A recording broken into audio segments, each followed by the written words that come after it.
আমের সিজনটা পুরোপুরি চলে যাওয়ার আগে আজকে আম দিয়ে দারুণ একটা ডেজার্টের রেসিপি শেয়ার করে যাই। এই ডেজার্ট রেসিপিটা বানানো যতটা ইজি আর খেতেও দারুণ টেস্টি হয়। বাড়িতে বানানো অল্প কয়েকটা জিনিস দিয়ে চটপট বানিয়ে নেওয়া যায়। আমি হোয়াইট ব্রেড নিলাম চারটে 8টা পিস ব্রেড নিয়ে আগে সাইডের চারপাশগুলো ভালো করে কেটে সরিয়ে দিতে হবে। এরপর যেটায় সেট হতে বসাবো ডেজার্টটা, সেই মাপে পাউরুটির পিসগুলো মোটামুটি কম বেশি করে টুকরো করে পিস করে নিতে হবে, যাতে চারটে ব্রেডকে যখন চৌকো বাটিটার মধ্যে বসাবো তখন মোটামুটি যেন পাশে ঠিকঠাক মতো ফিট করে যায়। এই যে ব্রেডগুলোকে আমি কেটে নিয়েছি, নিয়ে ফার্স্টের লেয়ারটা বানাচ্ছি। চারটে ব্রেড এদিক ওদিক করে মোটামুটি সেট করেছি ফার্স্ট লেয়ার হিসেবে। এবার আমি নিয়ে নিয়েছি একটা একদম পাকা ল্যাংড়া আম যে কোনো ইচ্ছা মতো নিলেই হবে। এবার নিয়ে প্রথমেই কাজটা হলো খোসাটা ছাড়িয়ে ভেতরের পাল্পগুলোকে সুন্দর করে বার করে নেওয়া। আমি ঠিক এই প্রসেসে ভেতরের পুরো পাল্পটাকে বার করব, তাতে ম্যাক্সিমাম যতটা আমের পাল্প থাকে পুরোটাই মোটামুটি বেরিয়ে আসে। আপনারা নিজেদের মতো যেরকম খুশি প্রসেসেই করতে পারেন। এবার একটা মিক্সিং বোলের মধ্যে আমের ভেতরের পার্টটা এরকমভাবে নিয়ে করতে হবে সেটা হচ্ছে একটা ভীষণ স্মুথ করে পেস্ট বানিয়ে নিতে হবে। আমের টুকরোগুলোকে নিয়ে মিক্সিং জারের মধ্যে ফুল স্পিডে ঘুরিয়ে ঠিক এইরকম একটা একদম স্মুথ পিউরি বানিয়ে নিয়েছি। এইবার একটা বড় বোল নিয়ে তার মধ্যে নিচ্ছি কাস্টার্ড পাউডার। কাস্টার্ডটা নর্মাল ভ্যানিলা পাউডার নিচ্ছি।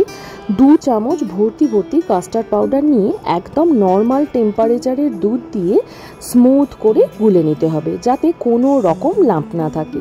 এই কাস্টার্ড দুধ দিয়ে গোলার সময় ভেতরে যদি লাম্প থেকে যায় তাহলে ফাইনালি যখন কাস্টার্ডটা বানানো হবে তখন ওই কাস্টার্ডটার মধ্যেও লাম্প থেকে যাবে, সেটা একদমই খেতে ভালো লাগবে না।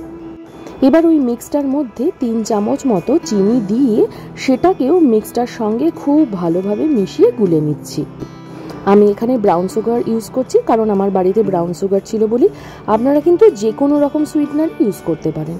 এবার নিয়ে নিয়েছি প্রায় 300 ml মতো দুধটাকে ফোটাতে দিয়েছি। দুধটা যখন এরকমভাবে ফুটে যাচ্ছে তখন বাকি কাস্টার্ড যে মিক্সটা গুলে রেখেছিলাম সেটা দিয়ে কন্টিনিউয়াসলি নেড়ে ঠিক এরকম করে একটা স্মুথ মিক্সচার বানিয়ে নিতে হবে।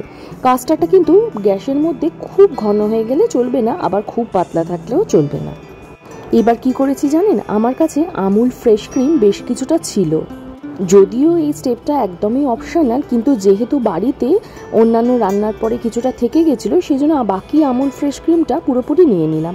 তার মধ্যে কিছুটা কনডেন্সড মিল্ক মিশিয়ে ভালোভাবে নেড়ে সেটাকেও মিক্স করে সাইডে রেখে দেব পরে ব্যবহারের জন্য।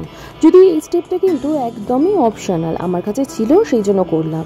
আমুলের ফ্রেশ ক্রিমটা কি হয়, কিছুটা ইউজ করার পরে বেশিরভাগ সময় নষ্ট হয়ে যায়, সেই জন্য এটাও ইউজ করলাম। এবার যে কাস্টার্ডটা বানিয়েছিলাম সেটাকে একটা পাত্রে ঢেলে নিলাম, নিয়ে তার সঙ্গে যে ম্যাঙ্গো পাল্পটা বানিয়ে রেখেছিলাম সেইটা দিয়ে মিশিয়ে নিচ্ছি।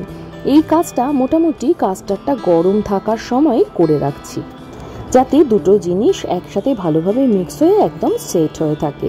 এই যে আমের সঙ্গে কাস্টার্ডটাকে মিশিয়ে ঠিক এই রকম কনসিস্টেন্সি হয়েছে।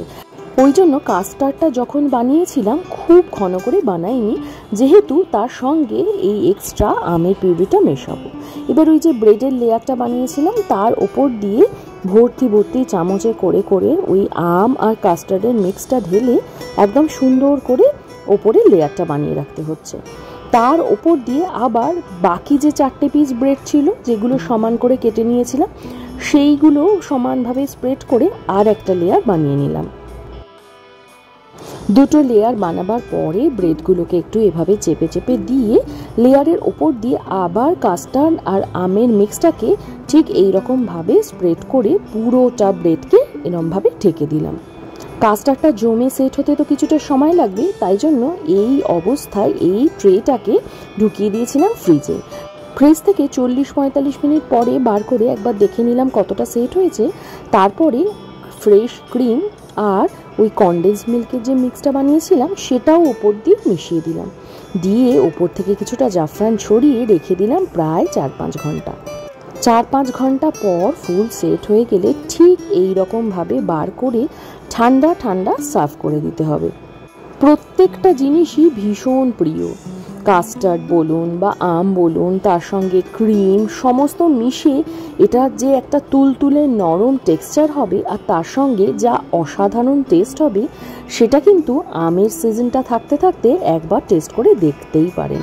আর রেসিপিটা যদি ট্রাই করেন তাহলে কমেন্ট করে আমাকে জানাতে কিন্তু একদম ভুলবেন না।